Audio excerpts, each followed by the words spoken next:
last week, Majesty the Queen Elizabeth marked her birthday and the Platinum Jubilee. Now, around the world as well, the Queen was also celebrated for that enviable feat. In Ghana, the High Commissioner, Harriet Thompson, led a celebration on the sidelines of which Kojo Yankson had this conversation with her. World events touch us, whether we want them to or not, especially when our partners are a little bit more involved in it than we are.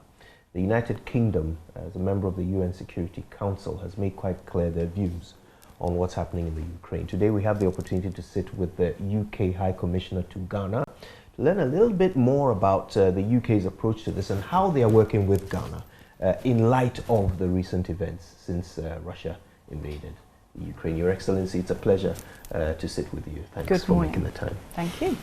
All right, let's start from the beginning. It's quite clear what the UK's position is on what's happening in the Ukraine. You've condemned it largely. But we're aware that in any war, there's also the war of public relations and communication, and the messaging is varied from both sides. Let's talk about that for a minute.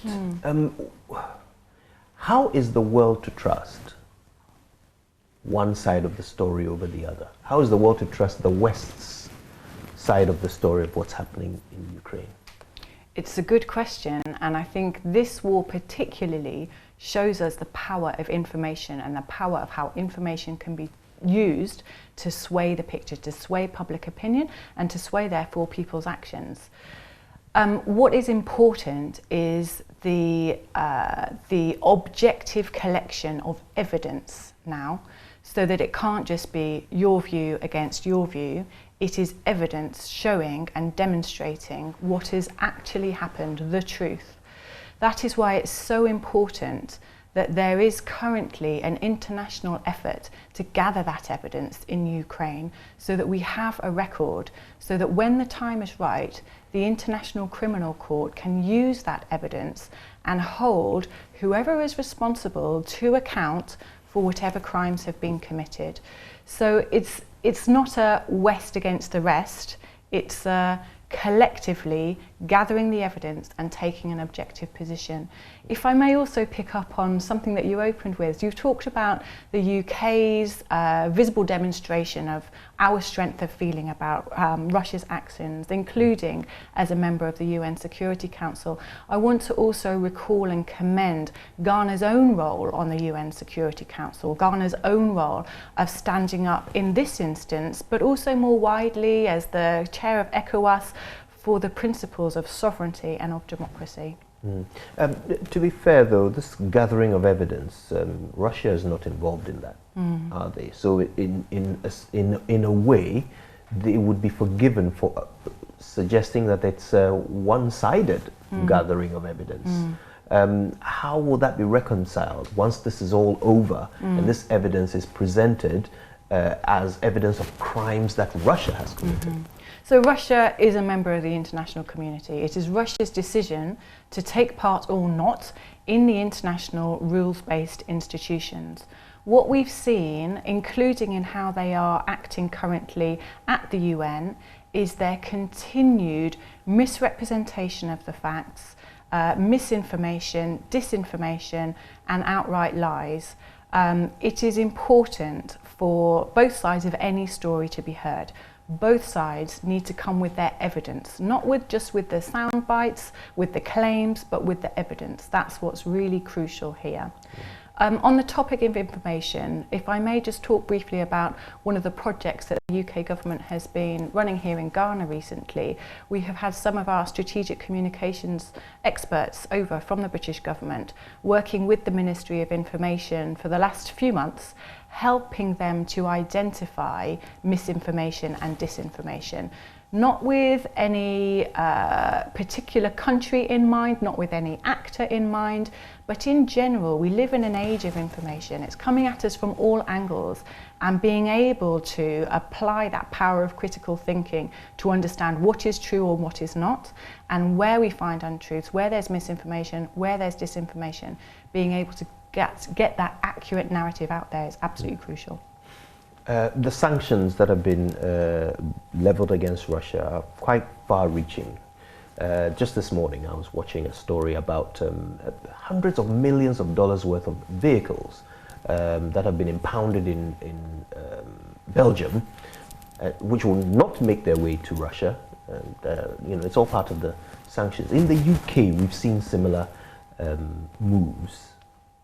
Abramovich lost Chelsea, which has many fans here in Ghana.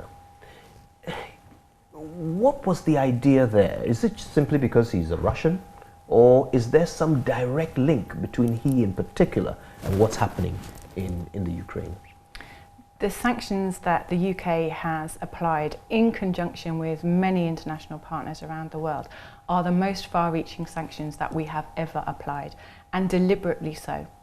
They are targeted at those people who are directly around Putin, supporting his regime, supporting this attack, this unprovoked attack on Russia. So they are targeted. Yes, they are far-reaching.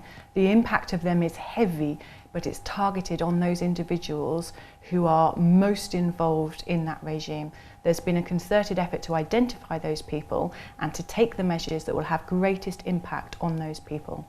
So there are Russian businessmen and women in the UK who have not been affected by these sanctions?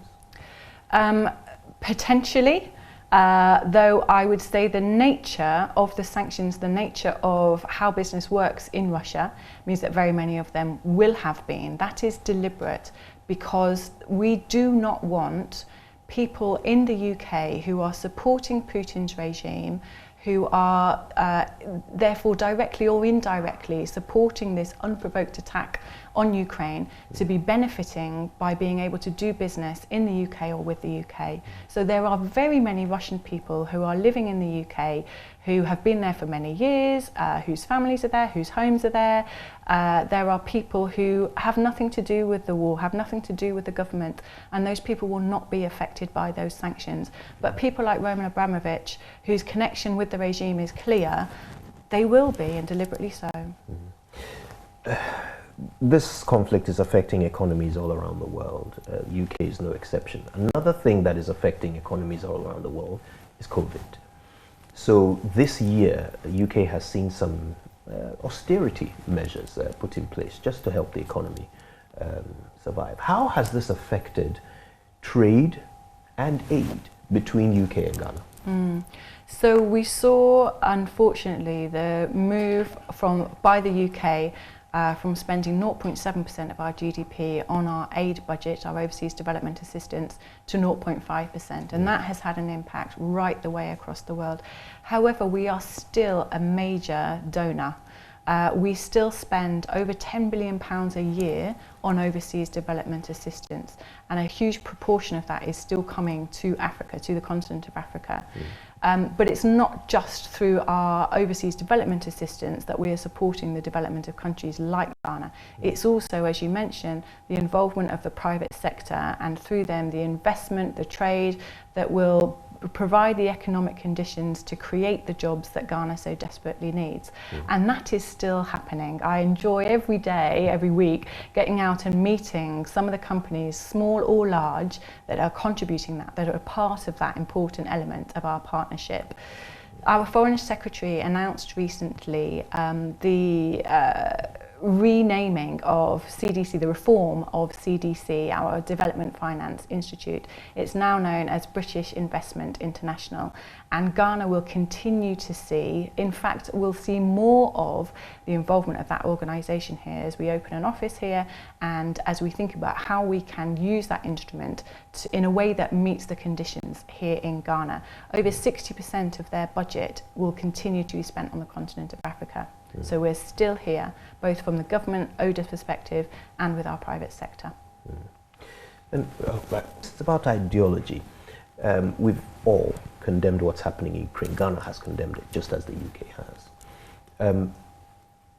How does the UK respond to those who suggest that this is history repeating itself? The UK has been accused of invading nations in the past, where in the end it's turned out there was no justification for it, or the justification was wrong. I'm thinking Iraq. there will always be disagreements about matters that are as important as this, as important as one country invading another country. The war in Ukraine was pre-planned. From what has happened since the invasion, it is clear that Putin never had any intention of negotiating a diplomatic solution to what he claims were his legitimate security concerns. He and through him his army are bombing apartment buildings, they're bombing hospitals, a children's maternity hospital, they're refusing to let civilians leave. That is unacceptable in any reasonable person's view, I would suggest. It's a great place to end it. Thank you so much for speaking to us.